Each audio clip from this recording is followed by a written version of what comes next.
아이폰 17 진짜 이렇게 나온다고?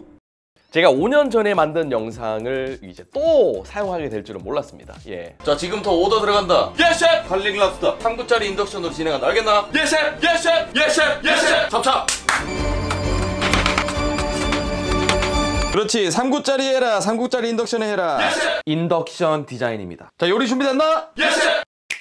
반갑습니다. 마니어키입니다. 아이폰 17 시리즈 출시를 앞두고 있습니다. 아이폰 17 시리즈 디자인이 별로다. 이게 맞냐? 장난하는 거 아니냐? 했는데 진짜 이렇게 나오는 분위기입니다. 한국 시간 9월 10일 새벽 2시 발표입니다. 요즘은 루머가 거의 출시 때랑 별 다를 게 없죠. 6년째 카메라섬 우려먹었으니까 이제 바꿀 때 되긴 했는데 이게 적응이 안 됩니다. 근데 애플도 많은 고민을 했지 않을까요? 이렇게 가로 형태의 카메라를 출시해야 되나? 그러면 토이스토리에 나오는 외계인 닮았다는 소리도 들었을 것 같고, 카메라들이 그래도 모여 있어야 초광각, 광각, 망원으로 카메라 교체를 했을 때 좀 더 자연스럽게 화면이 바뀌니까 어쩔 수 없는 선택이 아니었나 싶기도 하고, 실물은 예쁠 것 같기도 하고 그렇습니다. 솔직히 테크 유튜버 아니었으면 굳이 안 샀을 것 같습니다. 근데 저는 사서 리뷰를 해야 되니까 뭘 살지 고민인데, 기본 모델은 좀 심심하고 에어를 사자니 가볍고 얇긴 한데 배터리가 좀 걱정되고, 카메라가 업그레이드 됐다니까 프로 맥스로 또 갈랬는데 무거워졌대.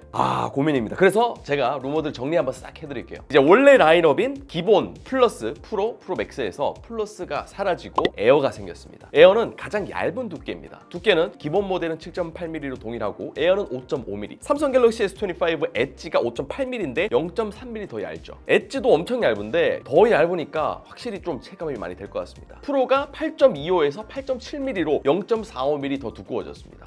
요건 아쉽죠. 자, 일반 디자인은 이렇게 기본 아이폰 일반 디자인과 동일하고, 에어 디자인은 후면에 카메라가 하나 있고 카메라 섬이 가로로 길쭉합니다. 프로는 이제 보시는 것처럼 카메라 섬이 확장됐습니다. 이제는 인덕션에서 도마가 됐다. 팀 쿡이 아니라 팀 쿡이다 라는 이야기가 나오는데요. 팀 쿡? No. 팀 쿡.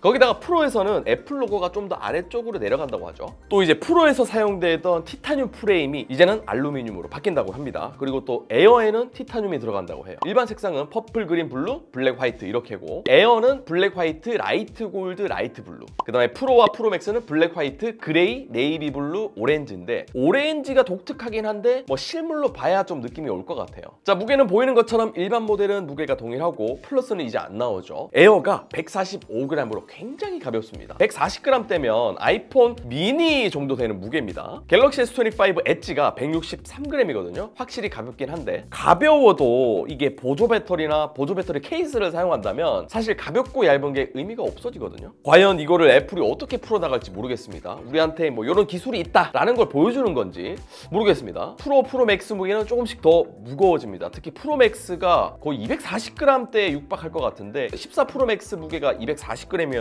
이때 진짜 무거웠거든요. 240g 때면은 이건 너무 속상한데 프로로 가야 되나, 이게 또 고민이 되긴 합니다. 카메라는 모든 전면 카메라가 1200만 화소에서 2400만 화소로 업그레이드가 된다고 하고, 프로 모델에서는 망원 카메라가 4800만 화소로 업그레이드 된다고 합니다. 그러면서 사진도 8배 광학 줌이 지원될 것 같고 8K 동영상 녹화를 지원한다고 합니다. 자, 배터리 용량은 조금씩 상승을 해서 배터리가 만족스러울 것 같은데, 에어 배터리가 2800 또는 2900mAh로 출시된다고 합니다. 삼성 갤럭시 S25 엣지가 3900mAh니까 1000mAh나 적은 거죠. 배터리 효율이 애플이 좋다고는 한데 이렇게 물리적으로는 좀 힘들 것 같거든요. 한계가 있지 않나 싶은데 어떻게 될지 출시되면 한번 두고 보시죠. 자, 그리고 프로 라인은 역방향 무선 충전이 가능해질 것 같습니다. 근데 이거 역방향 무선 충전은 삼성에서 2019년부터 가능했죠. 자, 전 모델 무선 충전은 최대 25W고 유선 충전은 35W 충전 속도를 지원할 예정입니다. 이제 디스플레이는 일반 모델이 기존보다 커져서 프로와 좀 동일해졌고, 화면 크기 에어는 플러스와 비슷하고 프로 그리고 프로맥스는 동일합니다. 이 화면 주사율은 드디어 일반 모델에도 120Hz 주사율을 지원하지만 가변 주사율이 아닌 고정 120Hz 주사율입니다. 아마 고정으로 하게 되면 배터리가 더 빨리 닳을 수 있겠습니다. 그리고 일반에는 여전히 AOD 기능은 없을 것 같습니다. 이거 껌 나누기 좀 너무 심한데요. 어쩔 수가 없죠. 자, 성능으로 A19 칩셋 시리즈가 탑재되는데, 일반은 A19 칩셋, 프로는 A19 A19 프로 그리고 에어까지도 A19 프로가 들어갈 수 있다고 합니다. 그런데 GPU 코어는 하나 작은 칩셋이 들어갈 예정이라고 해요. 자, 램 용량은 기본 모델은 8GB, 에어, 프로, 프로맥스는 12GB를 탑재해줄 예정입니다. 그리고 프로 라인의 용량이 256GB부터 시작됩니다. 그리고 프로 모델에는 베이퍼 챔버가 탑재될 수 있다고 하는데요. 이것도 기대가 됩니다. 자, 가격은요.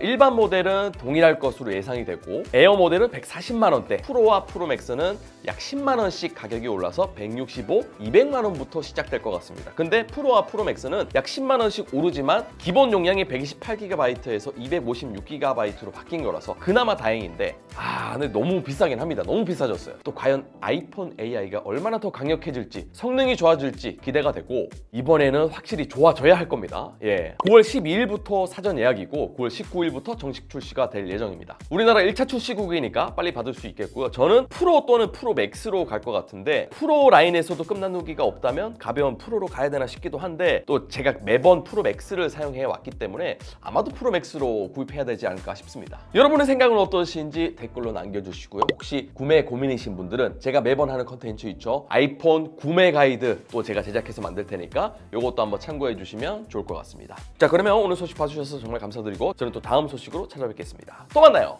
안녕.